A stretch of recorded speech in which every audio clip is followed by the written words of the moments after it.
જય સિયારામ મિત્રો, શ્રી રામચરિત માનસના 14મા ભાગમાં આપ સર્વનું હાર્દિક સ્વાગત છે। આપણે આગળના 13મા ભાગમાં જોઈ ગયા કે કઈ દશરથજી મહારાજને પોતાની જાળમાં ફસાવીને તેના અગાઉના માંગેલા 2 વરદાન માગી રહી છે। ત્યાર પછીની આગળની કથા સાંભળીએ। કઈ બોલી, હે પ્રાણપ્રિય, સાંભળો, મારા મનને ગમનારું એક વરદાન તો એ આપો કે ભરતને રાજતિલક, અને હે નાથ, બીજું વરદાન પણ હું હાથ જોડીને માગું છું, મારો મનોરથ પૂરો કરશો। તપસ્વીનો વેશમાં વિશેષ ઉદાસીન ભાવથી રાજ્ય અને કુટુંબ વગેરે તરફથી સારી રીતે ઉદાસીન થઈને વિરક્ત મુનિઓની જેમ રામ 14 વર્ષ સુધી વનમાં નિવાસ કરે। કૈકેયીના કોમળ અને વિનયયુક્ત વસન સાંભળીને રાજાના હૃદયમાં એવો શોક થયો જેમ ચંદ્રમાના કિરણોના સ્પર્શથી ચકવો વ્યાકુળ થઈ જાય છે। રાજા ડરથી સુકાઈ ગયા, એમનાથી કશું કહી શકાયું નહીં, જાણે બાજ વનમાં તેતર પર તાટક્યો હોય। રાજાનો રંગ બિલકુલ ઉડી ગયો, જાણે તાડના ઝાડને વીજળીએ માર્યું હોય। જેમ તાડના ઝાડ પર વીજળી પડવાથી તે બળીને બદરંગ થઈ જાય છે, તેવો જ હાલ રાજાનો થયો। માથે હાથ મૂકીને બંને નેત્રો બંધ કરીને રાજા એમ વિચારવા લાગ્યા કે જાણે સાક્ષાત શોક જ દેહ ધારણ કરીને વિચાર કરી રહ્યો હોય તેવો વિચારે છે। હાય, મારું મનોરથ રૂપી કલ્પવૃક્ષ ફળી ચૂક્યું હતું, પરંતુ ફળતા સમયે કૈકેયીએ હાથણીની જેમ તેને મૂળ સહિત ઉખેડીને નષ્ટ કરી નાખ્યું છે। કૈકેયીએ અયોધ્યાને ઉજ્જડ કરી નાખી અને વિપત્તિનો અચ્છળ પાયો નાખી દીધો।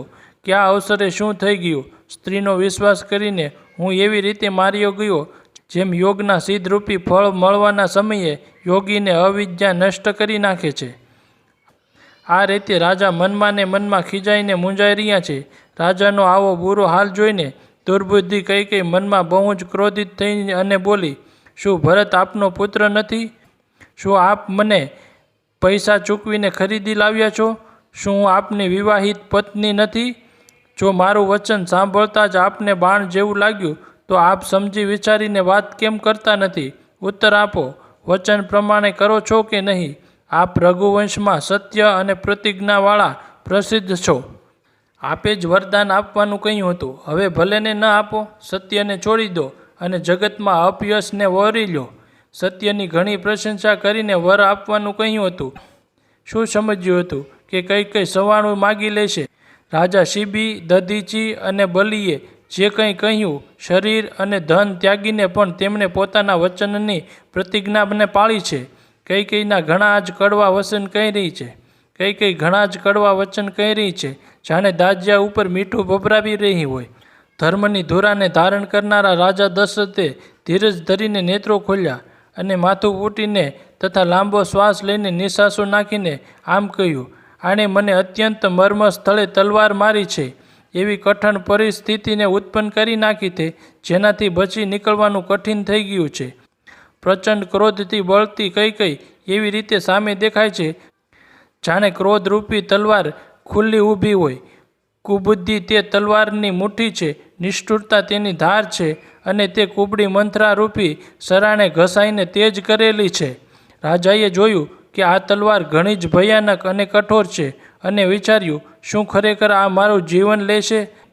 રાજા પોતાની છાતી કઠણ કરીને ઘણી જ નમ્રતા સાથે તેને કૈકેયીને પ્રિય લાગનારા વચન બોલ્યા, હે પ્રિય, હે ભીરુ, વિશ્વાસ અને પ્રેમને નષ્ટ કરીને આવા ખોટી જાતના વચન કેમ કહી રહ્યા છો?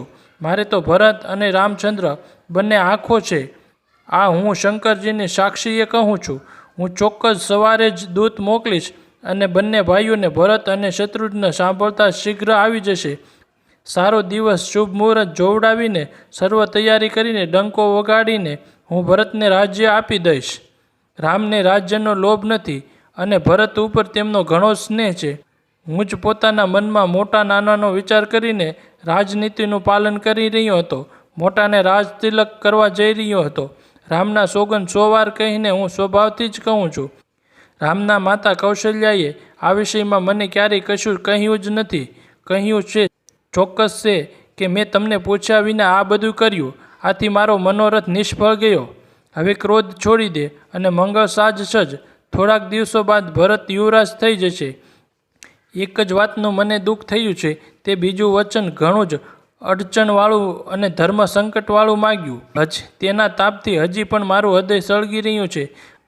આ મશ્કરીમાં, ક્રોધમાં અથવા ખરેખર વાસ્તવમાં સાચું છે? ક્રોધને ત્યાગીને રામનો અપરાધ તો બતાવ. હર કોઈ તો કહે છે કે રામ ઘણા જ સજ્જન છે. તો સ્વયં પણ રામની પ્રશંસા કરતી હતી અને તેમના ઉપર સ્નેહ રાખતી હતી. હવે આ સાંભળીને મને સંદેહ થઈ ગયો કે તારી પ્રશંસા અને સ્નેહ જૂઠો તો ન હતો. જેનો રામનો સ્વભાવ શત્રુને પણ અનુકૂળ છે તે માતાને પ્રતિકૂળ આચરણ શું કામ કરશે? હે પ્રિય, હાસ્ય અને ક્રોધ છોડી દે અને વિવેક વિચારપૂર્વક વરદાન માગ, જેથી હવે હું નેત્ર ભરીને ભરતનો રાજ્યાભિષેક જોઈ શકું. માછલી ભલે વિના પાણીએ જીવતી રહે અને સર્પ પણ ભલે મણી વગર દીન દુઃખી બનીને જીવતો રહે, પરંતુ હું સ્વભાવથી જ કહું છું, મનમાં કપટ રાખીને નહીં. મારું જીવન રામજી વિના નથી. હે કુશળ પ્રિય, ચિત્તમાં સમજીને જો, મારું જીવન શ્રી રામજીના દર્શનને આધીન છે. રાજાના કોમળ વચન સાંભળીને દુર્બુદ્ધિ કઈ અત્યંત બળી રહી છે, જાણે અગ્નિમાં ઘીની આહુતિ અપાઈ રહી હોય. કઈ કહે છે, આપ કરોડો ઉપાય કેમ ન કરો? અહીં આપની માયા નહીં ચાલે. કાં તો મેં જે માગ્યું છે તે આપો, નહીતર ના પાડીને અપયશ લઈ લો. મને ઘણા પ્રપંચ ગમતા નથી. શ્રી રામ ભલા છે, આપ ઘણા ભલા છો, અને રામના માતા પણ ભલા છે. મેં બધાને ઓળખી લીધા છે. કૌશલ્યાએ જેવું મારું ભલું ઈચ્છ્યું છે, હું પણ તેનું સંભાળના રૂપ કાયમ યાદ રહે તેવું જ ફળ આપીશ. સવાર થતાં જ મુનિનો વેશ ધારણ કરીને જો રામ વનમાં નહીં જાય તો હે રાજન, મનમાં નિશ્ચય સમજી લેજો કે મારું મરણ થશે અને આપનો અપયશ. આમ કહીને કુટિલ કઈ ઉઠીને ઊભી થઈ, જાણે ક્રોધની નદી ઉભરાઈ હોય. તે નદી પાપરૂપી પર્વતમાંથી પ્રગટ થઈ છે અને ક્રોધરૂપી જળથી ભરેલી છે. એવી ભયાનક છે કે જેને કોઈ જોઈ શકતું નથી. બંને વરદાન એ નદીના બે કિનારા છે. કઈની કઠિન હઠ તેની તીવ્ર ધારા છે, અને કુબડી મંથરાના વચનો પ્રેરણાનું વમળ છે. તે ક્રોધરૂપી નદી રાજાના દશરથરૂપી વૃક્ષને જડ મૂળથી ઉખાડીને વિપત્તિરૂપી સમુદ્રની તરફ સીધી ચાલી જાય છે. રાજાએ સમજી લીધું કે વાત ખરેખર વાસ્તવમાં સાચી છે. સ્ત્રીના બહાને મારું મૃત્યુ માથા પર જ નાચી રહ્યું છે. અને પછી રાજાએ કઈના ચરણ પકડીને તેને બેસાડી અને વિનંતી કરી કે તું સૂર્યકળરૂપી વૃક્ષને માટે કુહાડી ન બન. તું મારું માથું માગી લે, હું તને હમણાં આપી દઉં, પણ રામના વિરહમાં મને ન માર. જે કોઈ પણ રીતે હોય તેમ તું રામને રાખી લે, નહીં તો જન્મભર તારી સાતી બળશે. રાજાએ જોયું કે રોગ અસાધ્ય છે, ત્યારે તેઓ અત્યંત આર્તવાણીથી હા રામ, હા રામ, હા રઘુનાથ કહીને માથું કૂટીને જમીન પર પડી ગયા. રાજા વ્યાકુળ થઈ ગયા. તેમનું આખું શરીર સ્થિર પડી ગયું, જાણે હાથનીઓએ કલ્પવૃક્ષને ઉખાડીને ફેંકી દીધું હોય. કંઠ સુકાઈ ગયો, મુખથી વાત નથી નીકળતી. જાણે પાણી વગરની પહીના નામની માછલી તડફડી રહી હોય. કઈ ફરી કડવા અને કઠોર વચન બોલી, જાણે ઘામાં ઝેર ભરી રહી હોય. તે કહે છે, જો અંતમાં આવું જ કરવું હતું તો આપે માગ ક્યાં બળે કહ્યું હતું? હે રાજન, અટ્ટહાસ્ય કરીને હસવું અને ગાલ ફૂલાવવા, શું આ બંને એક સાથે થઈ શકે છે? દાની પણ કહેડાવવું છે અને કંજુસાઈ પણ કરવી છે. શું રાજપૂતાઈમાં ક્ષેમ કુશળ પણ રહી શકે છે? લડાઈમાં બહાદુરી પણ બતાવે અને ક્યાંય ઘા પણ ન લાગે. કાં તો વચન જ છોડી દો, કાં તો ધૈર્ય ધારણ કરો. આમ અસહાય સ્ત્રીની માફક રૂવો કૂટો નહીં. સત્યવ્રતીને માટે તો શરીર, સ્ત્રી, પુત્ર, ઘર, ધન અને પૃથ્વી આ બધા તણખલા સમાન કહેવાયા છે. કઈના મર્મવેદી વચન સાંભળીને રાજાએ કહ્યું કે તું ગમે તે કહે, તારો કંઈ પણ દોષ નથી. મારો કાળ જાણે પિચાસ થઈને વળગી ગયો છે, એ જ તારાથી આ બધું કહેડાવી રહ્યો છે. ભરત તો ભૂલે ચૂકે રાજપદ નથી ઈચ્છતો. ભાવિ વર્ષ તારા જ ચિત્તમાં કુમુતિ આવી વસી ગઈ છે. આ બધું મારા પાપોનું પરિણામ છે, જેથી કુસમયે વિધાતા વિપરીત થઈ ગયો. તારી ઉજાડેલી આ સુંદર અયોધ્યા તો પછીથી સારી રીતે વસશે, અને સમસ્ત ગુણોના ધામ શ્રી રામજી પ્રભુતા પણ થશે. બધા ભાઈઓ તેમની સેવા કરશે, અને ત્રણેય લોકમાં શ્રી રામજીનો મહિમા થશે. કેવળ તારું કલંક અને મારો પસ્તાવો મરવા છતાંય નહીં મટે, એ કોઈ પણ રીતે નહીં જાય. હવે તને જે ઠીક લાગે તે જ કર. મોં છુપાવીને મારી આંખોથી આડે જઈને બેસ. મારી નજર સામેથી દૂર થઈ જા. મને મોં દેખાડતી નહીં. હું હાથ જોડીને કહું છું, જ્યાં સુધી હું જીવતો રહું છું ત્યાં સુધી પછી કંઈ ન કહેતી. મારી સાથે બોલીશ નહીં. અરે અભાગની, પછી તું અંતમાં પસ્તાઈશ, કેમ કે તું તાત નહારું ચામડીની દોરી માટે ગાયને મારી રહી છે. રાજા કરોડો રીતે ઘણા પ્રકારે સમજાવીને અને આમ તું કેમ સર્વનાશ કરી રહી છે કહીને પૃથ્વી પર ઢળી પડ્યા. પરંતુ કપટ કરવામાં ચતુર કઈ કંઈ બોલતી નથી, જાણે મૌન થઈને મસાણ જગાડી રહી હોય. રાજા રામ રામ રટી રહ્યા છે અને એવા વ્યાકુળ થઈ રહ્યા છે જેમ કોઈ પંખી પાંખો વિના બેહાલ હોય. તે પોતાના હૃદયને મનાવે છે, પ્રાર્થના કરે છે કે સવાર જ ન થાય અને કોઈ જઈને રામજીને આ વાત ન કહે. હે રઘુકુળના ગુરુ વડીલ સૂર્ય ભગવાન, આપ પોતાનો ઉદય ન કરો. અયોધ્યાને બેહાલ જોઈને આપના હૃદયમાં મોટી પીડા થશે. રાજાની પ્રીતિ અને કૈકેયીની નિષ્ઠુરતા બંને બ્રહ્માએ સીમા સુધી રચીને બનાવ્યા છે. રાજા પ્રેમની સીમા છે અને કૈકેયી નિષ્ઠુરતાની સીમા છે. વિલાપ કરતાં કરતાં જ રાજા સવાર પડી ગઈ. રાજદ્વારે વીણા, વાંસળી અને શંખનો ધ્વનિ થવા લાગ્યો. ભાટ લોકો બિરદાવલી ગાઈ રહ્યા છે અને ગવૈયા ગુણોનું ગાન કરી રહ્યા છે. તે સાંભળતા જ રાજાને બાણ જેવા લાગે છે. રાજાએ આ બધા મંગળ સાજ કેમ નથી ગમી રહ્યા, જેમ પતિની સાથે સતી થનાર સ્ત્રીને આભૂષણ નથી ગમતા. શ્રી રામચંદ્રજીના દર્શનની લાલચા અને ઉત્સાહને લીધે તે રાત્રિએ કોઈએ નિંદ્રા પણ આવી નથી. રાજદ્વાર ઉપર મંત્રીઓ અને સેવકોની ભીડ જામી છે. તે સર્વ સૂર્યને ઉદય થયેલો જોઈને કહે છે કે એવું કયું વિશેષ કારણ છે કે અવધપતિ દશરથજી હજી સુધી જાગ્યા નથી. રાજા નિત્ય રાતના પાછલા પ્રહોરે જાગી જાય છે, પરંતુ આજે એમને મોટું આશ્ચર્ય થયું. હે સુમંત, જાઓ અને જઈને રાજાને જગાડો. તેમની આજ્ઞા મેળવીને અમે બધા કામ કરીએ. ત્યારે સુમંત પ્રસાદ રાજમહેલમાં ગયા, પરંતુ મહેલને જોઈને તે જટા ડરી રહ્યા છે. એવું લાગે છે જાણે કરણી ખાવા ધોતો હોય. તેની તરફ પણ જોઈ શકાતું નથી, જાણે વિપત્તિ અને વિષાદે ત્યાં ડેરો તાણી રાખ્યો હોય. પૂછવાથી કોઈ જવાબ આપતું નથી. તે એ મહેલ ગયા જ્યાં રાજા અને કૈકેયી હતા. જય જીવ કહીને શીશ ઝુકાવીને વંદન કરીને બેઠા અને રાજાની દશા જોઈને તો તે પણ સુકાઈ ગયા. જોયું કે રાજા શોકથી વ્યાકુળ છે. ચહેરાનો રંગ ઉડી ગયો છે. જમીન પર એમ પડ્યા છે જાણે કમળ મૂળ છોડ ઉખેડીને કરમાયેલું પડ્યું હોય. મંત્રી ડરના કારણે કંઈ પૂછી નથી શકતા. પછી અશુભથી ભરપૂર અને શુભથી વિહીન કૈકેયી બોલી, રાજાને રાતે ઊંઘ નથી આવી. તેનું કારણ જગદીશ્વર જાણે છે. એમણે રામ રામ રટીને સવાર પાડી દીધું છે, પરંતુ એનો ભેદ રાજા કંઈ પણ કહેતા નથી. તમે જલ્દી રામને બોલાવી લાવો. ત્યારે આવીને સમાચાર પૂછજો. રાજાનું મન જાણીને સુમંત ચાલ્યા. સમજી ગયા કે રાણીએ કંઈ કુચાલ ચાલી છે. સુમંત શોકથી વ્યાકુળ છે. રસ્તા પર પગ પડતા નથી. આગળ વધી શકાતું નથી. વિચારે છે કે રામજીને બોલાવીને રાજા શું કહેશે. કોઈ રીતે હૃદયમાં ધીરજ ધરીને તે દ્વાર પર ગયા. બધા લોકો તેમને ઉદાસ જોઈને પૂછવા લાગ્યા. બધા લોકોનું સમાધાન કરીને સુમંત ત્યાંથી ગયા જ્યાં સૂર્યકુળના તિલક શ્રી રામચંદ્રજી હતા. શ્રી રામચંદ્રજીએ સુમંતને આવતા જોયા તો પિતાના સમાન સમજીને તેમનો આદર સત્કાર કર્યો. શ્રી રામચંદ્રજીના મુખ કમળને નિહાળીને અને રાજાની આજ્ઞા સંભળાવીને તે રઘુકુળના દીપક શ્રી રામચંદ્રજીને લઈને ચાલ્યા.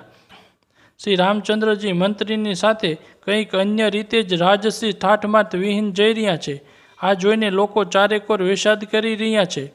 શ્રી રામચંદ્રજીએ જોયું કે રાજા અત્યંત ખરાબ હાલતમાં એમ પડ્યા છે જેમ સિંહણને જોઈને કોઈ ઘરડો હાથી ભયગ્રસ્ત થઈને પડ્યો હોય. રાજાના હોઠ સુકાઈ રહ્યા છે અને આખું શરીર બળી રહ્યું છે, જાણે મણી વિના સર્પ દુઃખી થઈ રહ્યો હોય. પાસે જ ક્રોધમાં ભરેલા કૈકેયી જોયા, જાણે સાક્ષાત મૃત્યુ જ બેસીને રાજાના જીવનની અંતિમ ઘડીઓ ગણી રહ્યું હોય. શ્રી રામચંદ્રજીનો સ્વભાવ કોમળ અને કરુણામય છે. તેમણે પોતાના જીવનમાં પહેલીવાર આ દુઃખ જોયું. આનાથી પહેલાં ક્યારેય તેમણે દુઃખ સાંભળ્યું પણ ન હતું. તો પણ સમયનો વિચાર કરીને હૃદયમાં ધીરજ ધરીને એમણે મીઠા વચનોથી માતા કૈકેયીને પૂછ્યું, હે માતા, મને પિતાજીના દુઃખનું કારણ કહો, એટલે જેનાથી નિવારણ થાય, દુઃખ દૂર થાય તે પ્રયત્ન કરી શકાય. કૈકેયીએ કહ્યું, હે રામ સાંભળો, બધું કારણ એ જ છે કે રાજાનો તમારા ઉપર ઘણો સ્નેહ છે. એમણે મને 2 વરદાન આપવાનું કહ્યું હતું. મને જે કંઈ ઠીક લાગ્યું તે જ મેં માગ્યું. તેને સાંભળીને રાજાના હૃદયમાં શોક થઈ ગયો, કેમ કે એ તમારો સંકોચ નથી છોડી શકતા. આ બાજુ પુત્રનો સ્નેહ છે અને આ બાજુ પ્રતિજ્ઞા. રાજા એ જ ધર્મ સંકટમાં પડી ગયા છે. જો તમે કરી શકો તો રાજાની આજ્ઞા શિરોધાર્ય કરો અને એમના કઠિન કલેશને મટાડો. કૈકેયીએ બે ધડક બેસીને આવી કડવી વાણીને કહી રહ્યા છે, જેને સાંભળીને સ્વયં કઠોરતા પણ અત્યંત વ્યાકુળ થઈ ઉઠી. જીભ ધનુષ છે, વચન ઘણા તીર છે અને જાણે રાજા જ કોમળ નિશાનનું લક્ષ્ય સમાન છે. આ સર્વ સાજ સામાન સાથે જાણે સ્વયં કઠોરપણું શ્રેષ્ઠ વીર શરીર ધારણ કરીને ધનુષ વિદ્યા શીખી રહ્યું છે. શ્રી રામજીને બે વરદાનની બધી વાત કૈકેયીએ કહી અને તે એમ બેઠી છે જાણે નિષ્ઠુરતા જ શરીર ધારણ કરીને બેઠી હોય. સૂર્યકુળના સૂર્ય સ્વાભાવિકપણે જ આનંદ નિદાન શ્રી રામચંદ્રજી મનમાં મલકાઈને સર્વ દૂષણોથી રહિત એવા કોમળ અને સુંદર વચન બોલ્યા, જે વાણીને આભૂષણ હતા, જે જાણે વાણીના આભૂષણ જ હતા. હે માતા સાંભળો, એ જ પુત્ર મહાભાગ્યશાળી છે જે માતા પિતાના વચનોને પાલન કરનારો છે, માતા પિતાને સંતુષ્ટ કરનારો. પુત્ર હે જનની આખા સંસારમાં દુર્લભ છે. વનમાં વિશેષ રૂપે મુનિઓનો મેળાપ થશે, જેમાં મારું બધી રીતે કલ્યાણ છે. તેમાંય વળી પિતાજીની આજ્ઞા અને હે જનની તમારી સંમતિ અને પ્રાણપ્રિય ભરત રાજ્ય પામશે. આ સર્વ વાતોને જોઈને એ પ્રતીત થાય છે કે આજે વિધાતા સર્વ પ્રકારે મારું સન્મુખ છે, મને અનુકૂળ છે. જો આવા કાર્યને માટે હું વનમાં ન જાઉં તો હું મૂર્ખાઓના સમાજમાં સૌપ્રથમ મારી જ ગણતરી કરવી જોઈએ. જે કલ્પવૃક્ષને છોડીને એરડાનું સેવન કરે છે અને અમૃતનો ત્યાગ કરીને વિષ માગી લે છે. હે માતા, મનમાં વિચાર કરીને જુઓ, તે મહામૂર્ખ પણ આવો અવસર પામીને ક્યારેય નહીં ચૂકે. હે માતા, મને એક જ દુઃખ વિશેષ રૂપે થઈ રહ્યું છે. તે મહારાજને અત્યંત વ્યાકુળ જોઈને આ નાનકડી વાત માટે જ પિતાજી આટલું ભારે દુઃખ થાય છે. તો હે માતા, મને આ વાતનો વિશ્વાસ નથી થતો, કેમ કે મહારાજ તો ઘણા જ ધીર અને ગુણોના અગાધ સમુદ્ર છે. અવશ્ય મારાથી જ કોઈ મોટો અપરાધ થઈ ગયો છે, જેને કારણે મહારાજ મને કંઈ કહેતા નથી. તમને મારા સોગંદ છે માતા, તમે સાચે સાચું કહો છો. રઘુકુળમાં શ્રેષ્ઠ શ્રી રામચંદ્રજી સ્વભાવથી જ સરળ વચનોની દુર્બુદ્ધિ કઈ વાંકા જ ગણી રહી છે. જેમ જળ સમાન હોય છે, પરંતુ જળો તેમાં વાંકી ચૂકી ચાલે છે. રાણી કૈકેયી શ્રી રામચંદ્રજીના વલણ જાણીને જોઈને હરખાઈ ગઈ અને કપટપૂર્ણ સ્નેહ દેખાડીને બોલી, તમારા શપથ અને વ્રતના સોગંદ છે, મને રાજાના દુઃખનું બીજું કંઈ કારણ જણાતું નથી. હે તાત, તમે અપરાધને યોગ્ય નથી. તમારાથી માતા પિતાનો અપરાધ થઈ જાય એ સંભવ નથી. તમે તો માતા પિતા અને ભાઈઓને સુખ આપનારા છો. હે રામ, તમે જે કંઈ કહી રહ્યા છો તે સર્વ સત્ય છે. તમે પિતા માતાના વચનોના પાલનમાં તત્પર છો. હું તમારા પર વારી જાઉં છું. તમે પિતાને સમજાવીને એ જ વાત કહો, જેથી વૃદ્ધાવસ્થામાં એમનો અપયશ ન થાય.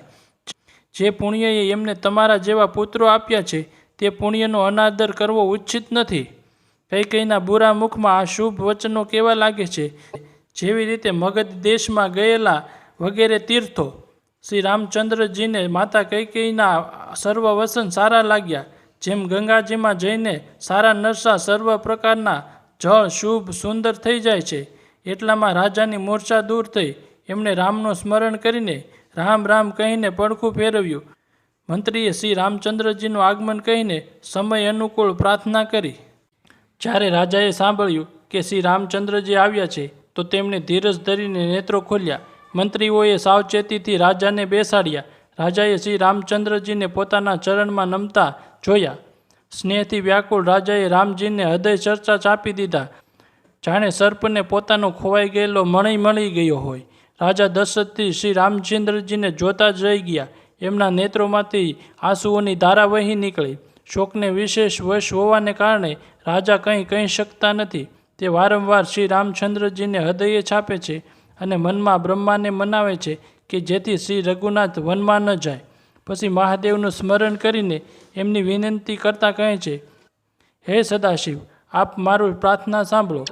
આપ આશુતોષ અને અવઢવદાની છે, મોહ માગ્યો આપી દેનારા છો. માટે મને પોતાનો દીન સેવક જાણીને મારું દુઃખ દૂર કરો. આપે પ્રેરક રૂપ બધાના હૃદયમાં છો. આપ શ્રી રામચંદ્રજીને એવી બુદ્ધિ આપો જેથી તે મારા વચનનો ત્યાગ કરી શીલ સ્નેહ છોડીને ઘરમાં જ રહી જાય. જગતમાં ભલે અપયશ થાય અને સુયદ નષ્ટ થઈ જાય, ભલે હું નરકમાં પડું અને સ્વર્ગ પણ જતું રહે, પૂર્વના પુણ્યનું ફળ રૂપે મળનારું સ્વર્ગ ભલે ને મને ન મળે, બીજા પણ સર્વ પ્રકારે દુસહ્ય દુઃખ આપ મુજથી સહન કરાવી લો, પણ શ્રી રામચંદ્ર મારી આંખોથી દૂર ન થાય. રાજા મનમાં ને મનમાં આ રીતે વિચાર કરી રહ્યા છે, બોલતા નથી. તેમનું મન પીપળાના પાનની જેમ ડોલી રહ્યું છે. શ્રી રઘુનાથજીએ પિતાને સ્નેહવશ જાણીને અને આ અનુમાન કરીને કે માતા પાછા કંઈ કહેશે તો પિતાજી દુઃખી થશે, દેશ કાળ અને અવસરને અનુકૂળ વિચારીને વિનીત વચન કહ્યા. હે તાત, હું કંઈક કહું છું એ ધૃષ્ટતા કરું છું. આ અનોચિત મારું બાળપણ સમજીને ક્ષમા કરશો. આ અત્યંત નાનકડી વાતથી આપ એટલું બધું દુઃખ કેમ પામો છો? મને કોઈએ પહેલાં કહીને આ વાત નથી જણાવી. આપને આ દશામાં જોઈને મેં માતાને પૂછ્યું. તેમનાથી આખો પ્રસંગ સાંભળીને મારા સર્વ અંગો શીતળ થઈ ગયા છે. મને ઘણી પ્રસન્નતા થઈ. હે પિતાજી, આ મંગળના સમયે સ્નેહવશ થઈને શોક કરવો છોડી દો અને હૃદયમાં પ્રસન્ન થઈને મને આજ્ઞા આપો. આમ કહેતા પ્રભુ શ્રી રામચંદ્રજી સર્વાંગે પુલકિત થઈ ગયા. તેમણે ફરી કહ્યું, આ પૃથ્વી પર તેમનો જન્મ ધન્ય છે, જેના ચરિત્ર સાંભળીને પિતાને પરમ આનંદ થાય, જેને માત પિતા પ્રાણો સમાન પ્રિય છે. ચારેય પદાર્થ અર્થ, ધર્મ, કામ અને મોક્ષ તેને હસ્તગત મુઠ્ઠીમાં રહે છે. આપની આજ્ઞાનું પાલન કરીને અને જન્મનું ફળ મેળવીને હું જલ્દી ઘેર પાછો ફરીશ, માટે કૃપા કરીને આજ્ઞા આપો. માતા પાસે વિદાય માગીને આવું છું, પછી આપના પગે પડીને પ્રણામ કરીને વનમાં જઈશ. આમ કહીને પછી શ્રી રામચંદ્રજી ત્યાંથી ચાલી નીકળ્યા. રાજાએ શોકવશ કોઈ ઉત્તર ન આપ્યો. આ ઘણી જ તીખી અપ્રિય વાત નગરભરમાં એટલી ઝડપથી પસરી ગઈ જાણે ડંખ મારતા વેત જ વીંછીનું ઝેર આખા શરીરમાં એકદમ વ્યાપ્ત થઈ ગયું હોય. આ વાત સાંભળીને બધા સ્ત્રી પુરુષ એવા વ્યાકુળ થઈ ગયા જેવી રીતે વનમાં આગ લાગી હોય. જોઈને વેલો અને વૃક્ષો કરમાઈ જાય છે. જે જ્યાં સાંભળે છે તે ત્યાં જ માથું કૂટવા માંડે છે. ઘણો વિષાદ છે, કોઈને ધીરજ રહેતી નથી. બધાના મુખ સુકાઈ જાય છે, આંખોમાંથી આંસુ વહે છે. શોક હૃદયમાં નથી સમાતો, જાણે કરુણ રસની સેના અવધ પર ડંકો વગાડીને ઉતરી આવી હોય. બધા મેળ મળી ગયા હતા, બધા છંજંગો ઉજળા હતા. એટલામાં જ વિધાતાએ વાત બગાડી નાખી. ચારેકોર લોકો કઈ કઈને ગાળો આપી રહ્યા છે. આ પાપીણીને શું સૂજી ગયું અને એને બન્યા બનાવ્યા ઉપર જ અગ્નિ ચાપી દીધો. તે પોતાના હાથેથી પોતાની આંખો કાઢીને આંખ વગર જ જોવા ઈચ્છે છે અને અમૃત ફેંકીને વિષ ચાખવા ઈચ્છે છે. આ કુટિલ, કઠોર, દુર્બુદ્ધિ અને અભાગની કઈ કઈ રઘુવંશરૂપી વાંસના વનને માટે અગ્નિ બની ગઈ.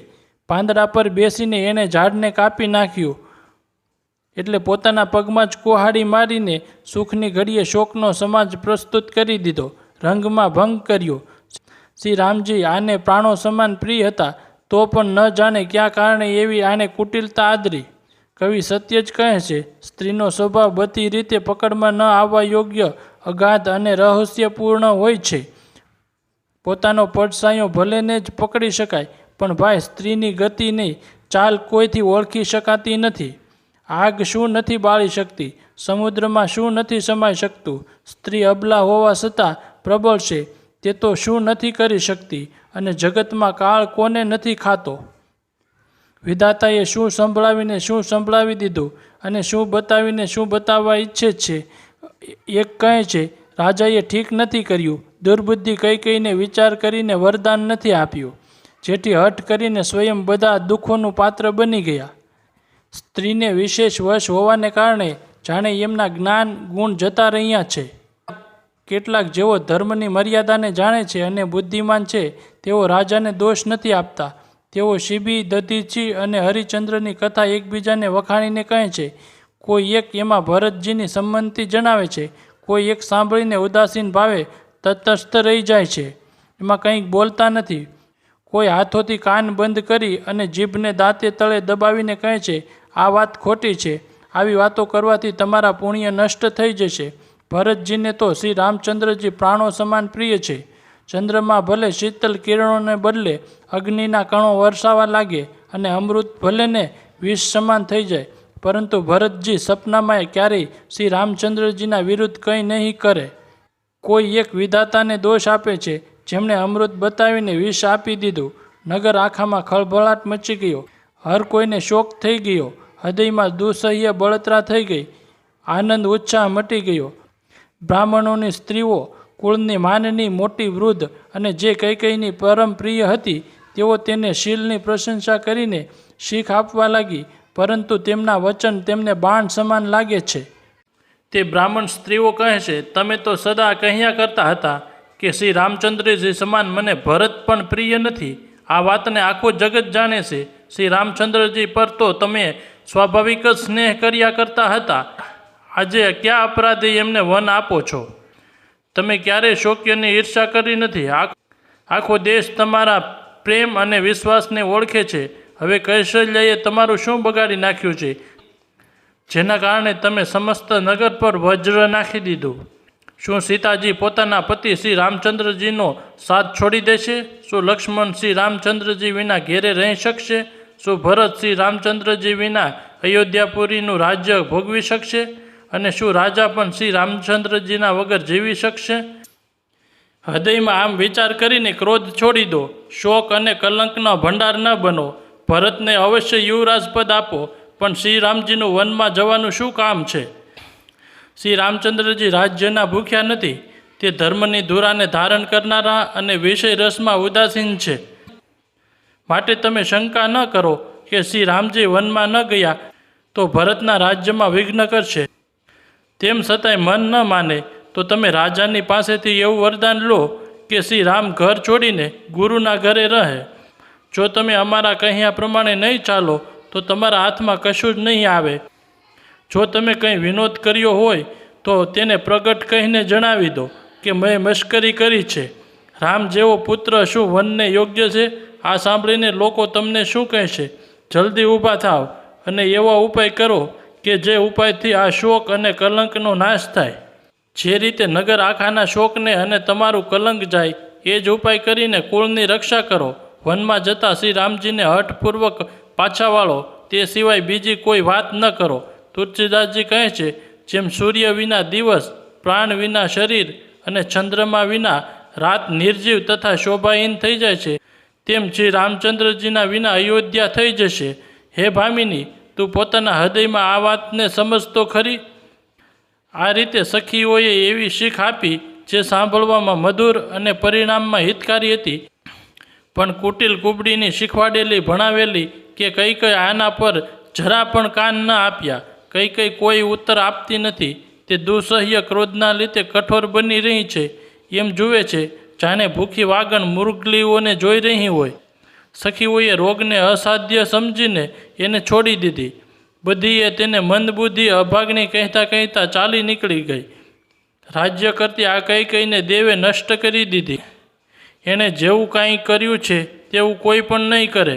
નગરના બધા સ્ત્રી પુરુષ આ રીતે વિલાપ કરી રહ્યા છે, અને તે કુચાલી ચાલ ચાલનાર કઈને લોકો કરોડો ગાળો આપી રહ્યા છે. લોકો વિષમ જવર ભયાનક દુઃખની આગથી બળી રહ્યા છે. લાંબો નિશાસો નાખતા તેઓ કહે છે, શ્રી રામચંદ્રજી વિના જીવવાની કઈ આશા છે? મહાન વિયોગથી પ્રજા એવી વ્યાકુળ થઈ ગઈ છે, જાણે પાણી સુકાવાના સમયે જળસર જીવોનો સમુદાય વ્યાકુળ થઈ ગયો હોય. બધા પુરુષ અને સ્ત્રીઓ અત્યંત વિષાદને વશ થઈ રહ્યા છે. સ્વામી શ્રી રામચંદ્રજી માતા કૌશલ્યા પાસે ગયા. તેમનું મુખ પ્રસન્ન છે અને ચિત્તમાં 4 ગણો હર્ષ છે. એ શોક નષ્ટ થઈ ગયો કે રાજા ક્યાંક રોકી ન લે. શ્રી રામચંદ્રજીને રાજ તિલકની વાત સાંભળીને વિષાદ થયો હતો કે બધા ભાઈઓને છોડીને મોટા ભાઈને જ મને જ રાજ તિલક કેમ થાય છે. હવે માતા કૈકેયીની આજ્ઞા અને પિતાની મૌન સંમતિ મેળવીને તે શોક નાશ પામ્યો. શ્રી રામચંદ્રજીનું મન નવા પકડેલા હાથીના જેવું છે, અને રાજ તિલક તે હાથીને બાંધવા માટેની કાટાળી લોખંડની બેડી સમાન છે. વનમાં જવાનું છે એ સાંભળીને પોતાને બંધનમાંથી છૂટ્યા જાણીને એમના હૃદયમાં આનંદ વધી ગયો છે. રઘુકુલ તિલક શ્રી રામચંદ્રજીએ બંને હાથ જોડીને આનંદની સાથે માતાના ચરણોમાં શીશ નમાવ્યું. માતાએ આશીર્વાદ આપ્યા. પોતાના હૃદયે ચાંપી લીધા અને તેમના પર ઘરેણાં તથા કપડાં ન્યોછાવર કર્યા. માતા વારંવાર શ્રી રામચંદ્રજીને લાડ લડાવી રહ્યા છે. નેત્રોમાં પ્રેમનું જળ ભરાઈ આવ્યું અને સર્વ અંગ પુલકિત થઈ ગયા. શ્રી રામને પોતાના ખોળામાં બેસાડીને ફરી હૃદયે ચાપ્યા. વાત્સલ્યને લીધે તેમના સ્તન પ્રેમરસ દૂધ વહેડાવવા લાગ્યા. તેમનો પ્રેમ અને મહાન આનંદ કહી શકાતો નથી, જાણે રંકને કુબેરનું ધન મળી ગયું હોય. ઘણા આદરની સાથે સુંદર મુખ જોઈને માતા મધુર વચન બોલ્યા. હે તાત, માતા વારી જાય છે. કહો તે આનંદ મંગળને મુહૂર્ત ક્યારે છે, જે મોટા પુણ્યાત્મા પુરુષોના સુખની સુંદર સીમા છે અને જે જન્મ લેવાના લાભની અંતિમ સીમા છે, તથા જે મુહૂર્ત તે બધા સ્ત્રી પુરુષ અત્યંત વ્યાકુળ થઈને એ રીતે ચાહે છે, જે રીતે તરસને લીધે ચાતક અને ચાતકી શરદ ઋતુના સ્વાતિ નક્ષત્રની વર્ષાને ચાહતા હોય છે. હે તાત, હું ઓવારણા લઉં છું. તમે જલ્દી નાહી લો અને તમને જે મનને ગમે તે થોડી મીઠાઈ ખાઈ લો. હે લાલ, પછી પિતાની પાસે જજો. ઘણી વાર થઈ ગઈ છે. માતા વારી જાય છે. માતાના અત્યંત અનુકૂળ વચન સાંભળીને જે જાણે સ્નેહરૂપી કલ્પવૃક્ષના ફૂલ હતા, જે સુખરૂપી પુષ્પરસથી ભરેલા હતા અને શ્રી રાજલક્ષ્મીના મૂળ હતા, એવા વચનરૂપી ફૂલોને જોઈને શ્રી રામચંદ્રજી મનરૂપી ભમરો તેમના પર ભૂલો ન પડ્યો. ધર્મ ધુરંધર શ્રી રામચંદ્રજીએ ધર્મની ગતિને જાણીને માતાને અત્યંત કોમળ વાણીમાં કહ્યું. હે માતા, પિતાએ મને વનનું રાજ આપ્યું છે, જ્યાં સર્વ પ્રકારે મારું મોટું કાર્ય થનાર છે. હે માતા, તું પ્રસન્ન મનથી મને આજ્ઞા આપ, જેથી મારી વનયાત્રા આનંદ અને મંગળમય થાય. મારા સ્નેહને વશ થઈને ભૂલે ચૂકે પણ ડરશો નહીં. હે માતા, તારી કૃપાથી આનંદ જ થશે. 14 વર્ષ વનમાં રહીને પિતાજીના વચનોને સત્ય કરી પછી પાછો આવીને તારા ચરણોના દર્શન કરીશ. તું મનને દુઃખી ન કર. રઘુકુળમાં શ્રેષ્ઠ રામજીના આ ઘણા જ નમ્ર અને મીઠા વચન માતાના હૃદયમાં બાણ સમાન વાગ્યા અને સણાકા મારવા લાગ્યા. તે શીતળ વાણીને સાંભળીને કૌશલ્યા એવી રીતે ભયથી સુકાઈ ગયા, જેમ વરસાદનું પાણી પડવાથી જવાસો સુકાઈ જાય છે. જવાસો એ એવો કાંટાળો છોડ છે જે ઉનાળામાં વૃદ્ધિ પામે છે અને પ્રથમ વરસાદ થતાની સાથે જ સુકાઈ જાય છે. હૃદયનો વિષાદ કંઈ કહી શકાતો નથી. જાણે સિંહની ગર્જના સાંભળીને મૃગલી વ્યાકુળ થઈ ગઈ હોય. નેત્રોમાં જળ ભરાઈ આવ્યું. શરીર થરથર કંપવા લાગ્યું. જાણે માછલી પહેલાં વરસાદનું ફીણ ખાઈને રઘવાઈ થઈ ગઈ હોય. ધીરજ ધરીને પુત્રનું મુખ જોઈને માતા ગદગદ થઈને વચન કહેવા લાગ્યા. હે તાત, તમે તો પિતાને પ્રાણો સમાન પ્રિય છો. તમારા ચરિત્રને જોઈને તે નિત્ય પ્રસન્ન થતા હતા. રાજ્ય આપવા માટે તેમણે શુભ દિવસ જોયો હતો, તો પછી ક્યાં અપરાધે વનમાં જવાનું કહ્યું? હે તાત, મને એનું કારણ સંભળાવો. સૂર્યવંશ રૂપી વનને બાળવા માટે અગ્નિ કોણ બની ગયું? પછી શ્રી રામચંદ્રજીનું વલણ જોઈને મંત્રીના પુત્રે બધું કારણ સમજાવીને કહ્યું. પ્રસંગને સાંભળીને તેઓ કૌશલ્યા મૂંગાની જેમ ચૂપ થઈ ગયા. તેમની દશાનું વર્ણન થઈ શકતું નથી. ન તો રહેવાનું કહી શકે છે, ન એમ કહી શકે છે કે વનમાં જાઓ. બંને રીતે હૃદયમાં ભારે મોટો સંતાપ થઈ રહ્યો છે. મનમાં વિચારે છે, જુઓ, વિધાતાની ચાલ નિત્ય બધાને માટે વાકી જ હોય છે. ભાગ્યમાં લખવા માંડ્યો ચંદ્રમાં અને લખાઈ ગયો રાહુ. ધર્મ અને સ્નેહ બંનેએ કૌશલ્યાની બુદ્ધિને ઘેરી લીધા. તેમની દશા સાપ સસુંદરના જેવી થઈ ગઈ. એ વિચારવા લાગ્યા કે જો હું હઠ કરીને પુત્રને રોકી લઉં છું તો ધર્મ જાય છે અને ભાઈઓમાં વિરોધ થાય છે, અને જો વનમાં જવાનું કહું છું તો મોટી હાનિ થાય છે. આ પ્રકારના ધર્મ સંકટમાં પડીને રાણી વિશેષપણે શોકને વશ થઈ ગયા. પછી બુદ્ધિમતી કૌશલ્યાજી સ્ત્રી ધર્મ પતિવત ધર્મને સમજીને રામ તથા ભરતને બંને પુત્રોને સરખા સમજીને સરળ સ્વભાવવાળા શ્રી રામચંદ્રજીના માતા ઘણી જ ધીરજ ધરીને વચન બોલ્યા. હે તાત, હું વારી જાઉં છું. તમે ઠીક કર્યું છે. પિતાની આજ્ઞાનું પાલન કરવું એ જ ધર્મોનો શિરોમણી ધર્મ છે. રાજ્ય આપવાનું કહીને વન આપી દીધું એનું મને લેશ માત્ર દુઃખ નથી. દુઃખ તો આ વાતનું છે કે તમારા વિના ભરતને, મહારાજને અને પ્રજાને ભારે કલેશ થશે. હે તાત, જો કેવળ પિતાજીની જ આજ્ઞા હોત તો માતાને પિતાથી મોટી જાણી વનમાં ન જાઓ. પરંતુ પિતા અને માતાએ બંનેએ વનમાં જવાનું કહ્યું હોય તો વન તમારા માટે સેંકડો અયોધ્યા સમાન છે. વનના દેવ તમારા પિતા થશે અને વનદેવીઓ માતા થશે. ત્યાંના પશુ પક્ષી તમારા ચરણ કમળની સેવક થશે. રાજાને માટે તો છેલ્લી વયે વનવાસ કરવો યોગ્ય જ છે, પણ તમારી સુકુમાર અવસ્થા જોઈને હૃદયમાં ઘણું દુઃખ થાય છે. હે રઘુવંશના તિલક, વન ઘણું ભાગ્યશાળી છે અને આ અવધ અભાગ્યું છે જેણે તમે ત્યાગી દીધું. હે પુત્ર, જો હું કહું કે મને પણ સાથે લઈ ચાલો તો તમારા હૃદયમાં સંદેહ થશે કે માતા આ બહાને મને રોકવા માગે છે. હે પુત્ર, તમે બધાને પરમ પ્રિય છો, પ્રાણોના પ્રાણ અને હૃદયના જીવન છો. એ જ પ્રાણાધાર તમે કહો છો કે માતા, હું વનમાં જાઉં છું અને હું તમારા વચનોને સાંભળીને બેઠી બેઠી પસ્તાવ છું. આમ વિચારીને ખોટો સ્નેહ વધારીને હું હઠ નથી કરતી બેટા, હું ઓવારણા લઉં છું. માતાનો સંબંધ માની મારી સ્મૃતિ ભૂલીશ નહીં. હે પૃથ્વીના સ્વામી, આપ પૃથ્વીની રક્ષા માટે જઈ રહ્યા છો. બધા દેવો અને પિતૃઓ તમારી એવી જ રક્ષા કરે જેવી પાપણો આંખની રક્ષા કરે છે. તમારા વનવાસની અવધિ 14 વર્ષ જળ છે. પ્રિયજન અને કુટુંબી માછલાઓ છે. તમે દયાની ખાણ અને ધર્મની ધુરાને ધારણ કરનારા છો. આમ વિચારીને એવો જ ઉપાય કરજો જેમાં બધાની હયાતીમાં જ તમે આવીને મળો. હું વારી જાઉં છું. તમે સેવકો, પરિવારવાળાઓને અને નગર આખાઈને અનાથ કરીને સુખપૂર્વક વનમાં જાઓ. અવધિ કરતાં વધુ મોડું કરશો તો આ બધા પ્રાણ ત્યાગી દેશે, જેમ જળ વગર માછલા પ્રાણ ત્યાગી દે છે. આજે બધાયના પુણ્યોનું ફળ પૂરું થઈ ગયું. કરાળ કાળ વિપરીત થઈ ગયો. આ રીતે ઘણો વિલાપ કરી અને પોતાને પરમ અભાગણી જાણી માતા રામજીના ચરણોને વીંટળાઈ ગયા. હૃદયમાં ભયાનક દુઃસહ્ય સંતાપ છવાઈ ગયો. તે વખતના બહુવિધિ વિલાપનું વર્ણન કરી શકાતું નથી. શ્રી રામચંદ્રજીએ માતાને ઉઠાડીને હૃદયે લગાડી દીધા અને પછી કોમળ વચન કહીને તેમને સમજાવ્યા. તે સમયે આ સમાચાર સાંભળી સીતાજી અખડાઈ ઉઠ્યા અને સાસુની પાસે જઈને એમના બંને ચરણ કમળની વંદના કરીને શીશ ઝુકાવીને બેસી ગયા. સાસુએ કોમળ વાણીથી આશીર્વાદ આપ્યા. તેઓ અત્યંત સુકુમારી સીતાજીને જોઈને વ્યાકુળ થઈ ઉઠ્યા. રૂપનો ભંડાર અને પતિની સાથે પવિત્ર પ્રેમ કરનારા સીતાજી નીચું મુખ કરીને વિચારી રહ્યા છે. જીવનનાથ વનમાં જવા ઈચ્છે છે. જોઈએ કયા પુણ્યશાળી સાથે એમનો સાથ થશે. શરીર અને પ્રાણ બંને સાથે જશે કે કેવળ પ્રાણ જ એમની સાથે જશે. વિધાતાની કરણી કંઈ જાણી શકાતી નથી. સીતાજી પોતાના સુંદર ચરણોના નખોથી ધરતી ખોતરી રહ્યા છે.